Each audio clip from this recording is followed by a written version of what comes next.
안녕하세요. 저는 미취학 남자 아들 둘을 키우고 있는 30대 초반 여성입니다.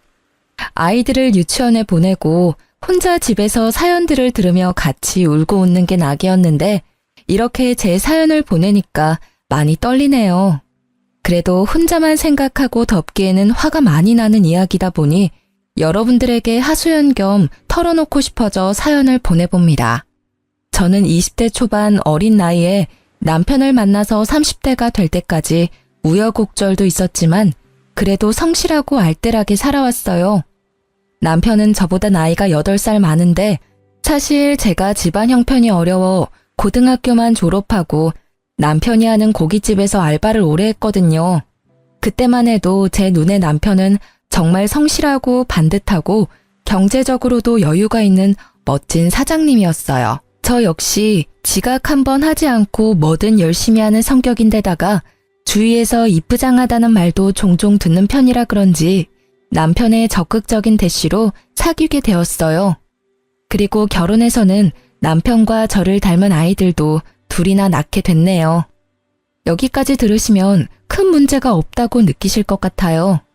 이렇게 평범한 저희 가정에 빨간불이 들어온 건 노총각인 아주버님이 결혼을 하면서 생긴 형님 때문인데요. 어떤 일들이 있어서 나름 열심히 살아온 저희가 이혼을 하게 된 것인지 지금부터 제 이야기를 시작하도록 하겠습니다. 남편은 이남 중에 막내이고 저는 외동딸인데요. 남편에게 하나뿐인 형이자 저의 아주버님은 나이 40이 넘도록 결혼을 못하고 부모님과 같이 지내는 노총각이었어요. 시모, 시부 모두 말은 안 해도 항상 주위 분들을 만나면 어디 좋은 여자 없냐며 물어보고 어떻게든 첫째 아들을 장가 보내려고 혈안이셨답니다. 그런데 하도 오랜 기간 노총각으로 지내서인지 일은 대기업 다니면서 잘하시는데 이 아주버님이 여자 앞에서는 영 쑥맥이라 소개팅을 해도 성공을 못 하시더라고요. 그래도 부모님이나 저희 부부에게 빌붙으시는 것도 아니고 요즘은 일부러 결혼하지 않는 사람들도 많으니까 큰 걱정하지 않고 지냈어요.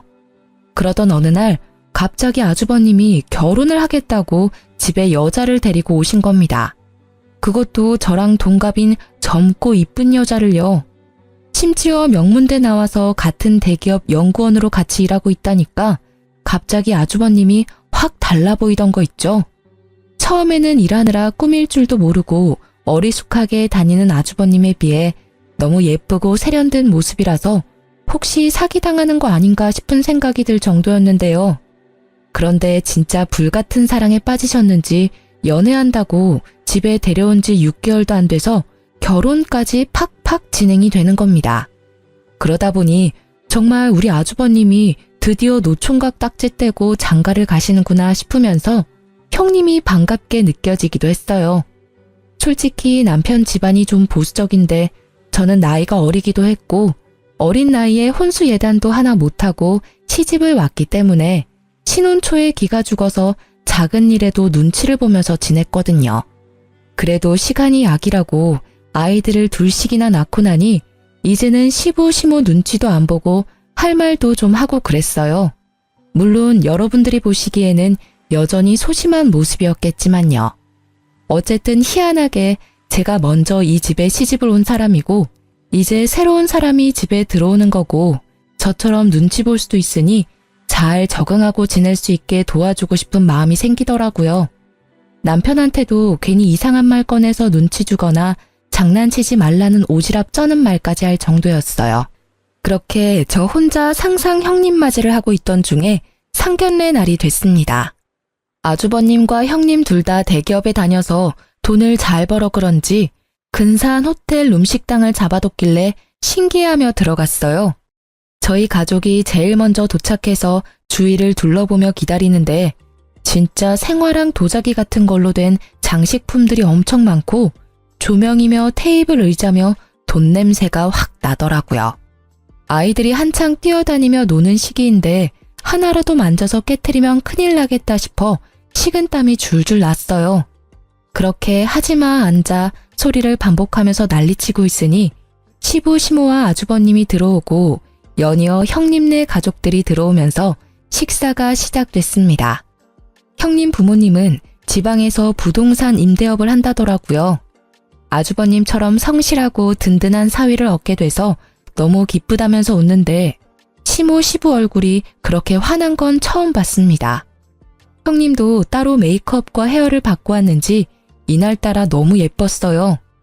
원래도 화려한 얼굴인데 옷도 트위드 투피스로 곱게 차려입으니 제가 봐도 연예인 저리 가라 할 정도로 세련됐더라고요. 저도 격식 갖추는 자리니까 나름 화장하고 꾸미고 갔는데 비교할 수 없이 화려한 형님을 보니 조금 주눅이 들었습니다. 게다가 한창 신혼집이니 예물이니 상견례 자리에서 할 만한 말들이 오고 가길래 저도 모르게 귀를 기울이게 됐는데요. 구두쇠 시모 시부가 귀한 딸 며느리로 보내주시고 형님에게도 우리 집에 시집와줘서 너무 고맙다며 예물은 자기들이 꼭 좋은 걸로 해주고 싶다고 하는 겁니다. 순간 듣는데 뭔가 가슴이 찌릿하더라고요.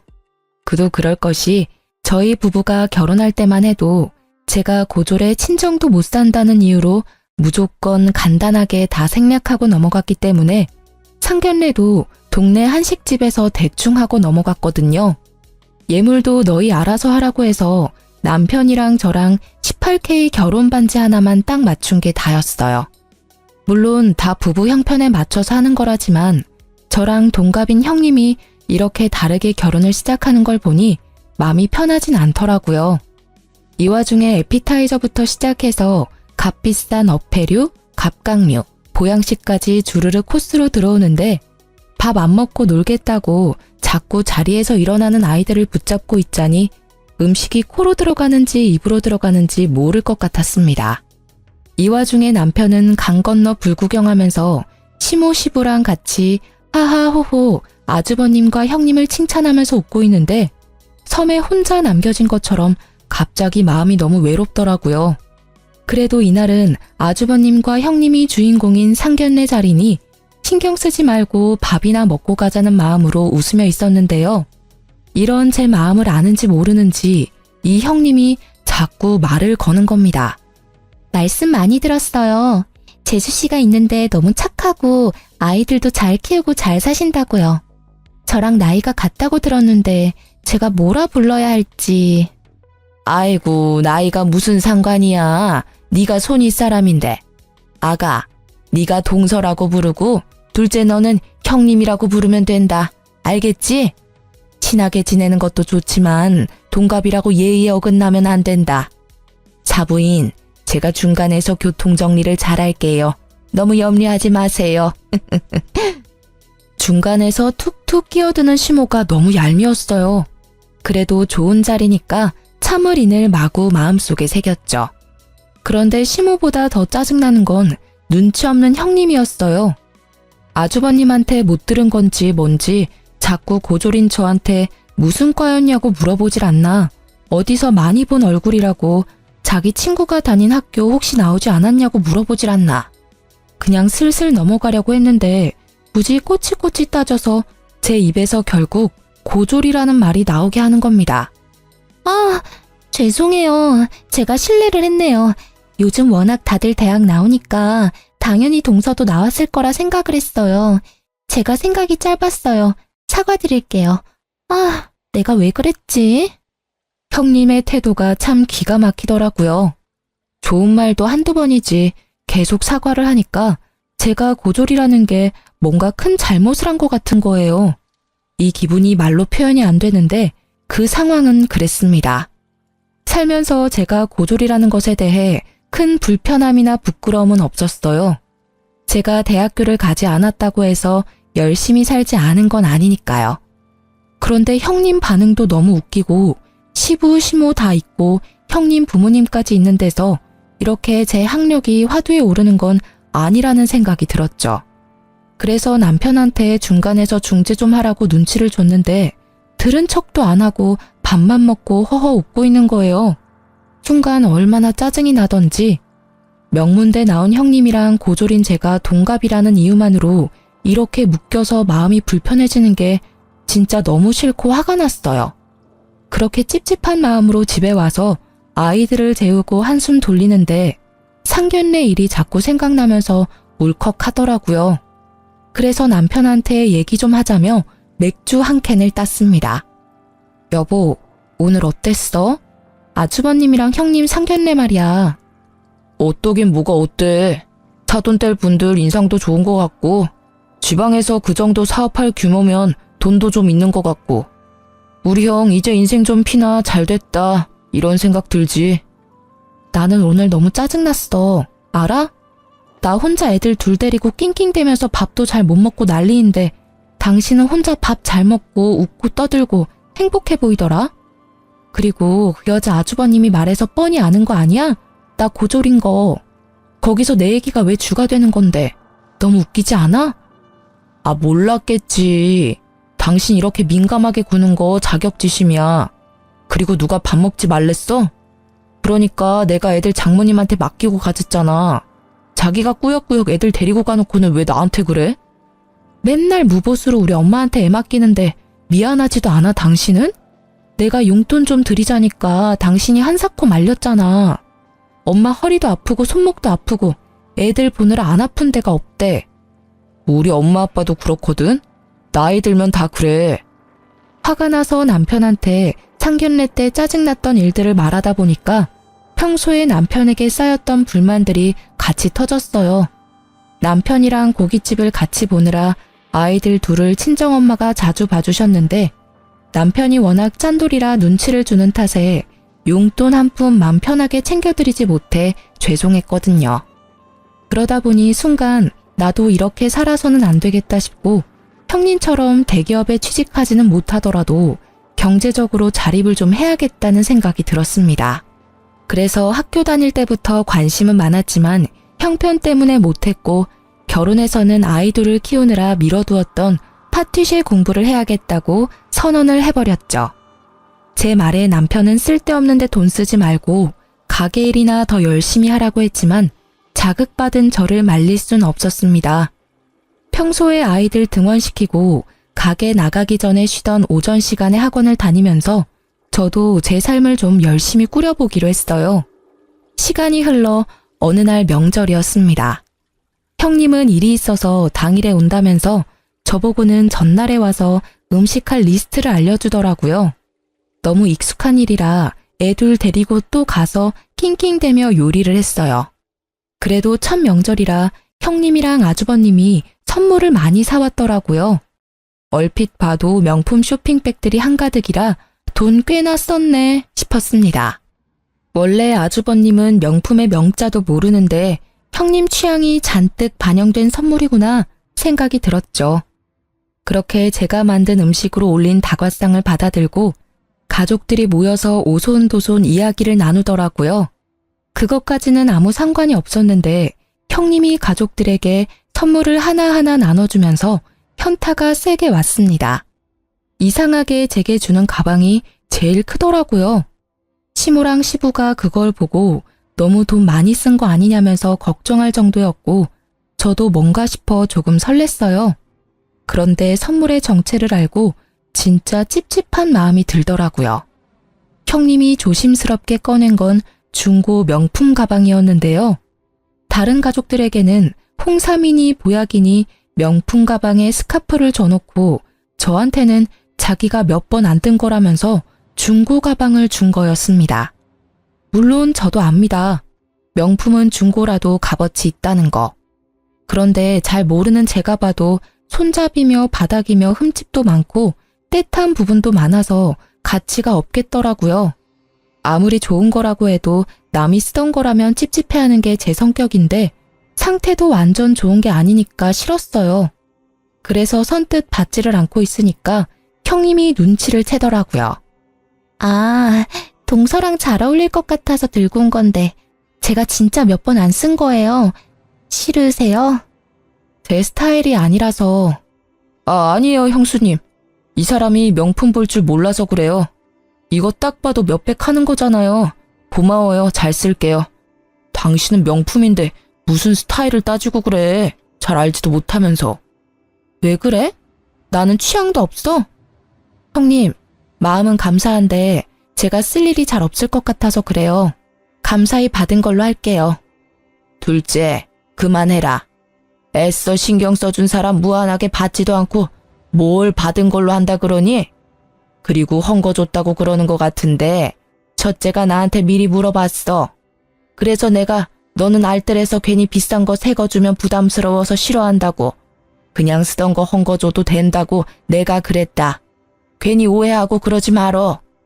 아니 어머님, 저 오해 안 해요. 그런데 제가 무슨 헝거를 좋아해요? 저 알뜰한 건 맞는데 새 것도 좋아해요. 왜 그런 말씀을 하셨어요? 진짜 얼척이 없더라고요. 이야기가 커지니까 중간에서 아주버님이 당황해서 가방을 주섬주섬 들어 챙기는데 괜히 죄송하기까지 했어요. 형님은 또 계속 저한테 죄송하다고 그러는데 저만 또 중간에서 쓸데없이 예민한 사람 된 것 같고 다른 가족들 보기에도 민망해서 못 앉아 있겠더라고요. 그래서 가방 주시라고 잘 쓰겠다고 하고 받아줬어요. 그래도 마음이 답답해서 잠시 바람 좀 쐬고 오겠다면서 아이들을 데리고 근처 놀이터에 가서 좀 놀아주고 왔는데요. 저보고 헝거 좋아하니까 헝거 주라고 말했다는 심호도 화났지만 그 상황에서 대놓고 저에게 면박을 주던 남편이 더 짜증났습니다. 생각해보면 제가 알뜰하게 살게 된 것도 항상 없는 형편이니 아껴 써라 말하면서 저를 옥죄던 남편과 시댁 때문이었거든요. 그렇게 최저가 검색하면서 아끼고 살아야 되는 건가 보다. 친정이 못 사는 건 안 아끼고 살아서 그런 건가 보다. 어느새 이런 생각을 하면서 제 스스로를 구두쇠로 만들고 있었던 거였죠. 그렇게 10년 가까이 살다 보니까 저는 새 거 말고 헝거 좋아하는 사람이 되어 있는 게 너무 어이없지 않나요? 그러면서 정작 자기들은 새 걸로 다 선물을 받고 이 집에서 저만 헝가방을 선물 받는다는 건데 아이러니 하더라고요. 그래도 어쩌겠나 내가 선택한 결혼인데 싶어 마음을 추스렸어요. 그런데 짜증나는 일은 여기서 끝이 아니더라고요. 한동안 아이들이랑 시간을 보내고 다시 시댁으로 들어갔더니 아주버님네가 일 때문에 먼저 간다며 현관을 나서고 있었어요. 형님은 저를 보고 거듭 미안하다며 인사를 하는데 오히려 분위기를 깬 것 같아 제가 미안했다고 인사치레를 했습니다. 그러다 우연히 손을 보는데 홍삼 세트가 들려있는 겁니다. 시모가 명절에 집으로 돌아갈 때마다 선물을 줬기 때문에 이번에는 홍삼 선물이구나. 우리도 저거 받겠네 생각했어요. 그러면서 맨날 돈 아낀다고 싼 거 찾으시는 분이 웬일로 거금 투자해서 저런 걸 다 챙겨주시네 의아하기도 했어요. 그런데 아주버님네가 집으로 돌아간 이후에 남편과 아이들이랑 저녁까지 먹고 일어나는 저에게 시모가 대뜸 치약 세트를 주는 겁니다. 순간 이게 뭐지? 싶어서 쳐다보고 있으니 시모가 입을 열었어요. 너 또 이상한 생각하는 거 아니지? 내가 다 생각해서 주는 거야. 너희 집 식구 많으니까 치약 잘 떨어질 거 아니야. 첫째 내는 머리 써서 일하다 보면 밥도 잘 챙겨 먹지 못하고 건강 걱정돼서 홍삼 줬다. 그러니까 또 질투하고 그러지 말라고. 제가 느끼는 이 찝찝하고 속상한 느낌이 고작 질투라니 이해할 수 없었지만 더 크게 일을 만들고 싶지 않았어요. 그래서 일단 받아들고 와서 남편을 잡기로 했습니다. 하지만 남편은 역시 남의 편이었나 봐요. 제가 아무리 대놓고 우리를 차별하는 거 아니냐고 속상하다 말해도 오히려 동서는 노총각 형을 데리고 간 귀한 사람이니 자기 엄마가 그렇게 부둥부둥 해줄만 하다면서 저보고 더 오래 시모랑 살아봤으니 무조건 이해를 하라는 겁니다. 그런데 생각해보면 저희도 그냥 마냥 노는 백수가 아니잖아요.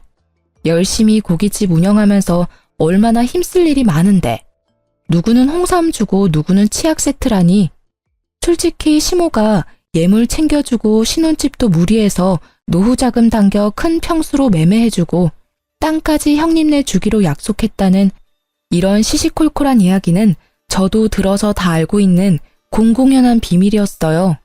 그래도 문제 삼지 않았던 건 남편이 말하는 대로 노총각 아주버님과 결혼해서 행복하게 살면 그만이라고 생각을 했기 때문인데 소소하게 저와 형님을 차별하고 질투한다고 여기게끔 만드는 상황들이 자꾸 벌어지니까 신경이 곤두서더라고요.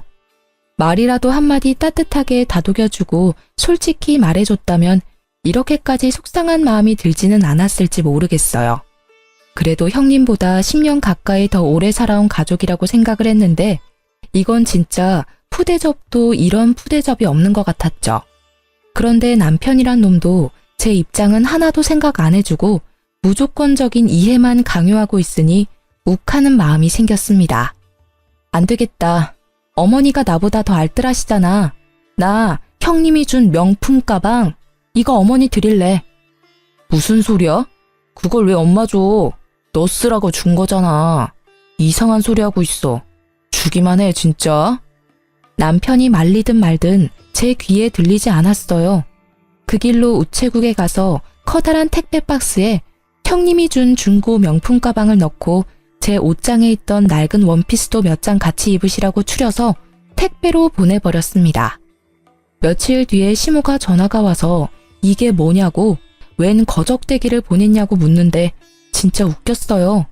어머니 필요하신 것 같아서 보냈다고 아직 입을만 하다고 하니깐 어버버거리시는데 뒷일이야 어쨌든 잘 입으세요 하고 전화를 끊었더니 그 뒤에는 연락이 없더라고요. 진짜 통쾌하고 속이 후련했어요. 그 사이 형님은 허니문 베이비가 생겼습니다. 이쁜 애가 하고 시모 입이 귀에 걸렸더라고요. 뭐 어쨌든 생명의 탄생은 항상 축복받을 일이라고 생각해서 진심으로 축하해주고 잘 지내라고 톡을 보내줬어요. 그런데 병원에서 유산기가 있으니 안정을 취하라 했다더라고요. 그래서 일까지 그만두고 집에서 쉬고 있다고 했습니다. 저도 아이 둘을 임신하고 출산하면서 크고 작은 이벤트가 많았기 때문에 형님이 같은 여자로서 걱정이 되더라고요. 그래도 친정도 있고 남편도 있고 애정 쩌는 시모도 있으니 어련히 알아서 잘하시겠지 라는 생각을 했어요. 그런데 어이없게 시모한테서 연락이 오더라고요. 네 어머니 무슨 일 있으세요? 둘째야 첫째 얘기는 들었지? 애가 공부만 한다고 몸이 약한지 유산기 있다고 쉬라고 했다는데 내가 신경이 쓰여서 말이야. 너한테 부탁 좀 하려고 하는데 내가 돈 붙여줄 테니까 옆에 가서 수발 좀 들어주면 안 되겠니? 네? 수발이요? 저도 일하고 아이들 키우고 해야 하는데 어떻게 해요? 어머니가 가시는 게 맞지 않아요? 아니면 친정 어머니나. 친정이 멀어서 못 올라온대. 그리고 나는 너무 늙고 시어미가 가면 마음이 더 불편하지. 안 그래? 너도 알잖아. 애들은 이제 많이 커서 혼자 잘 있으니까 내가 데리고 있을게. 좀 가서 맛있는 것도 차려주고 집안일도 좀 도와주고 해주면 안 되겠니? 어머니, 저도 애들 가졌을 때 똑같이 힘들어서 피도 비치고 안 좋았어요. 그래도 어머니, 저 혼자 누웠다 일어났다 하면서 다 낳고 그랬어요. 어머니는 그때 저한테 이렇게 신경 써주셨어요? 저 이런 말 안 하려고 했는데 너무 섭섭해요. 뭐가 또 섭섭하다고 그래? 너는 젊었잖아. 너랑 지금 첫째랑 아기 낳는 나이가 다른데 그걸 또 그렇게 속 좁게 구니? 아유, 그냥 좀 도와줘. 내가 돈 준다고 하잖아. 진짜 너무너무 섭섭하고 서럽더라고요. 친정 형편이 어려워서 경제적으로 부족함은 있었지만 그래도 엄마 아빠 모두 저를 외동딸로 아끼며 키워주셨어요. 그런데 시모는 저보고 당연하다는 듯이 돈 줄 테니 형님 수발을 들라고 하는데 진짜 분노가 치솟더라고요. 처음에는 그렇게 뻔뻔하게 말하다가 제가 뭐라 하니 계속 고민하다가 안 되겠다 싶어서 용기 내 말하는 거라면서 염치 없지만 부탁하자고 태세 전환을 하는데 말문이 막혔어요. 기분도 나쁘고 사실 저도 이맘때쯤 제과제빵 학원을 다니면서 고깃집도 다니고 아이들도 케어하느라 몸이 10개라도 모자랐거든요. 그래도 어쩌겠어요. 같은 여자로서 유산기가 있다고 힘들다는데요. 나 몰라라 했다가 아이가 잘못되면 진짜 웃긴 얘기지만 네가 안 도와줘서 그렇다면서 시모가 또 저를 몰아세울 것 같은 거예요. 그래서 결국 큰맘 먹고 형님을 돌봐주러 다니기 시작했답니다. 정말 저도 친구가 이랬다고 저한테 이야기하면 바로 미쳤다면서 그러고 왜 살았냐고 뭐라 했을 거예요. 그런데 사람이 너무 구석으로 몰리면 사고 회로가 막히는지 어쩔 수 없다. 조금만 도와주자. 바보같이 생각이 들던 거 있죠? 결국 형님 집으로 들어가서 수발을 들기 시작했어요. 처음에는 고마운데 너무 부담스럽다면서 사양하던 형님도 제가 드나들면서 밥 해주지 빨래 해주지 군말 없이 케어해주니까 마음이 놓였는지 점점 저에게 이것저것 요구를 하더라고요. 심지어 요구사항이 점점 과해져서 저녁 다 먹고 갑자기 삼겹살을 구워달라고 하지를 않나. 하루는 한겨울이라서 꽤 추웠는데 갑자기 참외가 먹고 싶다는 겁니다. 동서, 나 진짜 미안한데 참외 좀 구해줄 수 있어요? 나 원래 참외 싫어하는데 이상해요. 봉봉이가 먹고 싶나 봐요. 참외요? 지금 백화점에도 참외 없을 텐데. 뭐 다른 건 안 돼요? 귤이나 딸기나 이런 거. 제철 과일 먹으면 더 좋다고 하더라고요. 지금 다른 거 말고 참외가 너무 먹고 싶어서. 어렵겠죠? 아, 왜 이러지? 갑자기 눈물이 나는데. 동서 때문이 아니고 그냥 이상하게 갑자기 너무 서럽고 서운하네요. 잠깐만요. 남편한테 전화해 볼게요. 여보, 참외가 너무 먹고 싶은데 동서가 구할 수가 없어서. 동서 잘못은 아닌데 자꾸 눈물이 나네? 아니, 제가 아무리 집에 가서 도와주겠다고 했다 한들 한겨울에 없는 참외를 어디서 구해서 갖다 바치나요? 아주버님은 바빠서 야근하는 날이 많지 혼자 집에서 하루 종일 누워있어야 하는 형님이 안쓰럽게 느껴지다가도 임신 호르몬 탓을 하면서 계속 저에게 어처구니 없는 것들을 시키는데 점점 지쳐가는 제 자신을 발견했습니다. 나중에는 말도 점점 짧게 하면서 이거 해줘라 저거 해줘라. 자기가 할 수 있는 물 한 잔 마시는 것도 저보고 다 해달라는데 진절머리가 나서 더는 같이 있어주기가 싫더라고요. 생각해보면 저는 진짜 첫째, 둘째 모두 임신기간 내내 입덧으로 고생하고 둘째 때는 임신성 당뇨까지 걸려서 먹고 싶은 것도 못 먹고 관리하느라 고생이었거든요. 그래도 누구 하나 의지하지 않고 제 힘으로 버텼어요. 물론 남편이나 시모가 경제적으로 도와준 건 있지만 형님처럼 이렇게 의존하지는 않았단 말이죠.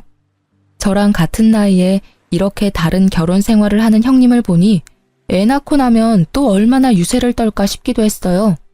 그래서 이제는 더 못 도와주겠다고 말했는데 형님이 다행히 중후기에 접어들면서 안정감을 찾았는지 이제 안 와줘도 될 것 같다면서 남편이 연차를 못 내서 그러는데 마지막으로 산부인과에 한 번만 같이 가달라 하더라고요. 병원 한 번 같이 가주는 것쯤이야 식은 죽 먹기라 어려운 것도 없어서 바로 운전해서 같이 가줬습니다. 그런데 이곳에서 아주 이상한 여자를 만났어요. 어머, 언니 맞지? 이게 웬일이야? 여기서 언니를 다 만나네. 진짜 세상 좁다 좁아. 왜 연락을 끊고 지냈어? 나 모르겠어? 누구신지 처음 뵙는데요. 저 진료가 있어서 그럼. 형님을 보고 엄청 반갑게 인사를 하는 여자를 만났는데 얼굴을 보자마자 형님이 허옇게 질려서 자리를 피하는 겁니다. 진료실에 허겁지겁 들어가는 형님을 보면서 여자가 계속 이상하다 맞는데 하고 중얼거리더라고요. 느낌이 쎄해서 모르는 척 하려다가 여자에게 물어봤어요. 혹시 저희 형님을 아세요? 어떻게 아시는 거예요? 아, 예전에 제가 같이 일했던 언니랑 너무 닮아서요. 본인이 아니라니까 아닌 것 같기도 한데. 그런데 목소리까지 너무 닮았는데 신기하네요. 사람이 이렇게까지 똑같이 생길 수가 있나? 그래요? 혹시 명문대 나오셨어요? 아니면 땡땡전자 다니세요? 아니요. 아, 저분은 명문대 나와서 땡땡전자 다니시나 봐요. 에이, 그럼 제가 아는 사람은 절대 아니겠네요. 사람 잘못 봤나 봐요. 저 아는 사람은 그런 데 다닐 위인이 아니거든요. 천천히 일해서 돈 버는 건 절대 못해요. 한 번에 확 당겨야지. 제가 초면에 별 얘기를 다 하네요. 그럼 안녕히 가세요. 1, 2분 정도의 짧은 대화였지만 제 뇌리에 그 여자가 확 박혔어요. 여자의 감이라는 거 다들 공감하시죠? 형님이 자기가 아는 사람이 아닐 거라 얘기는 하는데 눈빛이며 손짓이며 형님이 들어간 진료실을 빤히 바라보며 웃는 그 여자의 얼굴에는 뭔가 무언의 확신이 있었어요. 진료실을 나온 형님도 주위를 두리번거리며 아까 그 여자는 갔냐면서 재차 묻더라고요. 아는 사람도 아닌데 왜 그렇게 신경을 쓰냐니까 요즘 하도 세상이 흉흉해서 찝찝해서 그런다고 웃어넘기는데 살짝 떨리는 입꼬리가 너무 이상했습니다. 그렇게 집으로 돌아왔는데 아이들이랑 밥을 먹을 때에도 제과제빵 학원에서 수업을 배울 때에도 고깃집 일을 도와줄 때에도 계속 그 여자의 웃는 얼굴이 머릿속에 떠올라 일이 손에 안 잡혔어요. 잘 사는 아주버님을 생각하면 그러지 말아야 하는데 자꾸 확인을 한번 제대로 해보고 싶더라고요. 그래서 제가 아는 인맥을 총동원해서 형님의 뒤를 캐봤습니다. 그런데 결과가 아주 충격적이었어요. 아주버님과 같은 대기업 연구원이라고 했던 형님은 사실 대기업에 들어간 적은 있지만 서류를 조작한 이력서를 내서 입사 2주 만에 쫓겨나고 명문대도 중퇴였더라고요. 심지어 과거 SNS 기록을 뒤지니 대학교 다닐 때 스폰을 받은 이력도 있는 꽃뱀이나 다를 바 없었습니다. 이제야 인사한 지 6개월 만에 번갯불에 콩 구워 먹듯이 빨리 진행된 결혼이 이해 갔습니다. 오래 질질 끌었다가는 시무시부기에 진실이 들어갈까 두려웠던 거겠죠. 사실을 알게 된 이상 저는 가만히 있을 수가 없었어요. 저 혼자 감당하기는 힘들어서 남편에게 바로 털어놨죠. 그랬더니 들은 척도 안 하면서 TV나 영화를 너무 많이 본 거 아니냐고 정신에 병이 있는 거 아니냐면서 저를 타박하는 겁니다. 물론 그럴 수 있다. 나도 믿기지 않는다. 그런데 사실이다. 이거 우리만 알고 덮으면 시모시부 농락하는 것밖에 안 된다고 말씀드려야 한다고 해도 자기 형수 모함하지 말라고 화를 벌컥 내더라고요. 그래서 바로 시모에게 전화해서 사실을 알렸습니다. 나서지 말까 싶기도 했지만 정황상 아주버님은 사실을 모르고 결혼하셨으니까 가족이라면 모른 척해서는 안 되고 그럴 수도 없었어요. 그런데 시모는 제 이야기를 듣더니 남편과 똑같이 제가 질투에 눈이 멀어 제정신이 아니라면서 결정적 증거를 들고 오라고 고래고래 소리를 지르는 겁니다. 제가 100번 양보해서 형님을 질투하고 미워했다면 그렇게 임신해서 힘들어하는 형님에게 가서 수발을 들었을까요? 일부러라도 그런 말이 듣기 싫어서 짜증나고 화가 나도 꾹 참고 형님 앞에서는 티내지 않고 잘 지내려고 했습니다. 그런데 저만 갈수록 이상한 사람이 되니까 너무 답답했어요. 그래도 다들 이렇게까지 진실이 아니라고 하니 그래, 나도 모르겠다. 눈 감아버리자 하는 마음도 들더라고요. 내가 진짜 아주버님 친동생도 아니고 꽃뱀한테 털리면 자기들만 손해지 내가 손해인가? 내 아이들한테 피해만 없으면 돼 마음을 꾹 참아보기로 한 거죠. 10달 채워 아기를 낳았습니다. 저는 그동안 얼굴을 보면 못 참을 것 같아서 일부러 시댁이랑 왕래하지 않고 지냈는데요. 남편이랑도 대면대면해져서 아이들이 없으면 말 한마디 하지 않고 지나가는 날이 많았어요. 정말 제가 뭘 잘못한 것도 아닌데 별나고 이상한 사람 취급을 하니까 저도 마음이 많이 상해서 아이들만 보고 지냈던 것 같아요. 그래도 아이를 낳았다니까 가만히 있기는 어렵더라고요. 이혼한 사이도 아닌데 가족이 출산을 했으니 축하한다고 이야기는 해주고 선물이라도 해줘야 하는 거잖아요. 저는 바보같이 이때만 해도 그런 게 예의라 생각했습니다.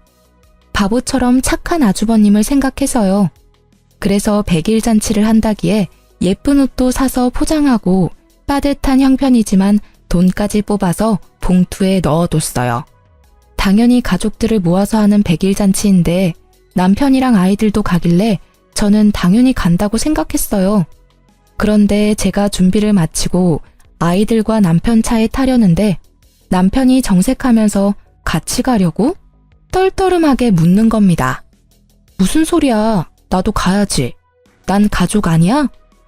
아니 그게 아니라 솔직히 당신 형수님 별로 안 좋아하잖아. 그런데 괜히 좋은 날 가서 깽판이라도 치면 나도 더는 당신 실드 쳐주기 힘들어. 그냥 집에 있어. 당신 무슨 소리야? 내가 무슨 깽판을 친다고 그래? 나 아무 말도 하지 말래서 몇 달 동안 가만히 있었잖아. 그런데 내가 무슨 시한폭탄도 아니고 왜 나를 못 잡아먹어서 그래? 그렇게 무서우면 무서울 일 하지 말고 살았어야지. 지금 나를 이렇게 몰아세우는 게 맞는 거야? 아, 당신 요즘 너무 이상해졌어. 제정신 아닌 것 같다고. 솔직히 애들 당신이랑 같이 생활하는 것도 안 좋은 영향 줄까봐 너무너무 걱정될 정도야. 알아? 그냥 오지 말고 집에서 잠이나 자. 정말 제 말은 하나도 듣지 않고 믿지 않는 남편에게 실망했습니다. 그러면서 저를 무슨 정신병자 취급을 하는데 내가 왜 이렇게 살아야 하나 화가 치솟더라고요. 그래서 진짜 미친년이 뭔지 보여주기로 했습니다. 당신들이 그렇게 원하는 결정적 증거 내가 꼭 찾아줄게. 기다려. 뭔 소리야, 또. 아무튼 집에 있어라. 우린 간다. 가자, 얘들아. 엄마가 머리가 많이 아프대. 병원 가야 돼, 병원. 남편이랑 아이들을 형님네 아기 100일 잔치에 보내고 바로 집에 돌아와 예전에 받았던 형님 관련 자료를 뒤졌어요.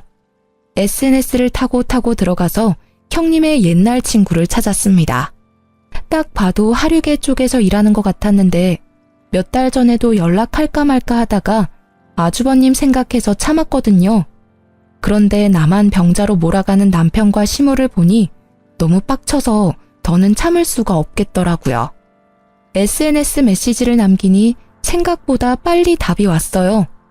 알고 보니 형님은 과거의 친구나 지인 남편, 지인 남친들을 꼬셔서 사기치고 돈까지 뜯은 후에 잠수 타는 게 특기였더라고요.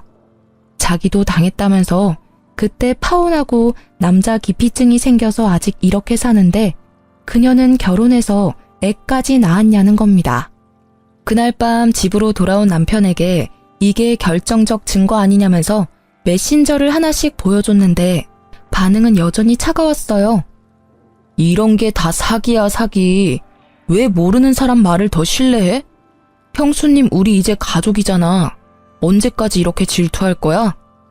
나 질투 아니야. 너무 억울해. 여기 봐. 형님 얼굴 사진이잖아. 형님 이야기 맞는데 왜 나보고만 아니라고 해?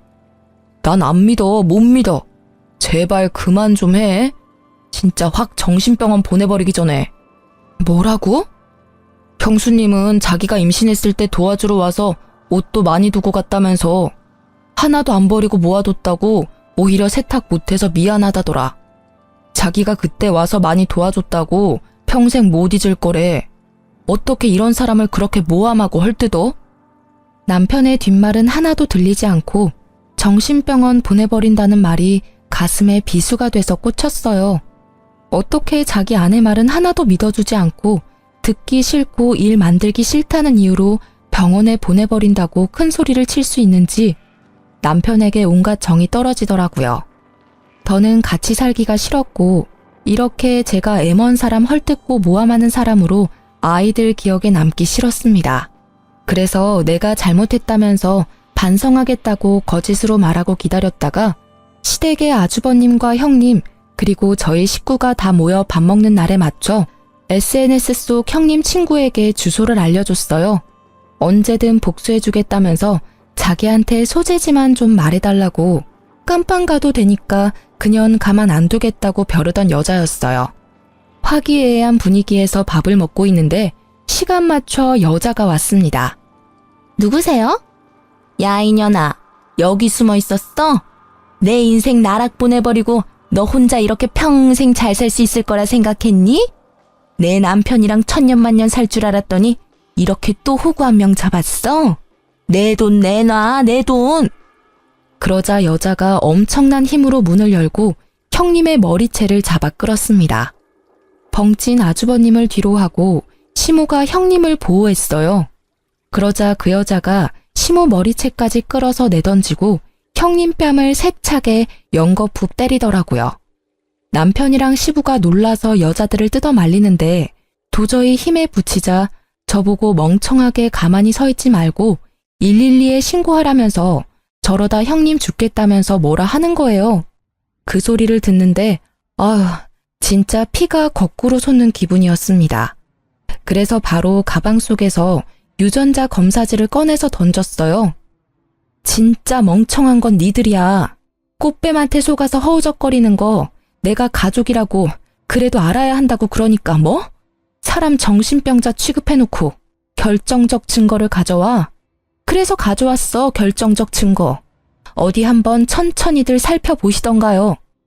뭐라는 거야 지금. 당신 진짜 미쳤구나. 이 여자가 그러더라고. 형님한테 쌓인 게 너무너무 많대. 자기가 깜빵 간다고 유전자 검사까지 다 도와줬어. 가족보다 낫지 않니? 내가 질투를 한다고? 내가 모함을 한다고? 나는 호구 잡힌 가족에서 빠질게. 이혼해. 너무 화가 나서 사실 형님 아기 봐줄 때 몰래 친자 검사를 의뢰했는데 어이없게 아주버님과 아기가 친자가 아니더라고요. 이런 상황에서 끝까지 내 말을 믿기는커녕 듣지도 않고 형님만을 위하며 감싸고돈 남편과 시댁에 이혼을 통보했어요. 남편은 끝까지 미쳤다면서 정신병자라고 하고 아주버님은 검사지 읽으면서 오열하고 시모는 충격에 뒷목을 잡고 쓰러지는 걸 보고 집을 나왔습니다. 그렇게 저는 우여곡절 끝에 이혼을 하게 됐습니다. 아이들이 이 모든 상황을 지켜본 건 정말 마음 아팠어요. 하지만 하나뿐인 아빠가 엄마에게 정신병원에 보내겠다면서 으름장 놓는 가정에서 지내는 것보다는 낫다고 생각합니다. 이혼하고 이 모든 일에 책임을 물어 남편은 집을 주고 양육비를 저와 아이들에게 보내주고 있어요. 아주버님은 이 모든 상황을 알고도 결혼했지만 아기까지 자기 핏줄이 아닌 줄은 몰랐다고, 회사도 못 나가고 방에서 안 나온다고 하네요. 전 시부모는 당장 그년에게 소송 건다고 난리라고 하고요. 바락바락 미쳤다면서 소리를 지르는 걸 모두 지켜본 아이들이 아빠를 거부하고 한 달에 한 번 만나는 것도 싫다고 해서 남편은 현재 아이들도 제대로 못 보고 힘들어하고 있어요. 이게 다 진짜 충언을 듣지 않고 질투니 모함이니 저를 깎아내리기 바빴던 업보라고 생각합니다.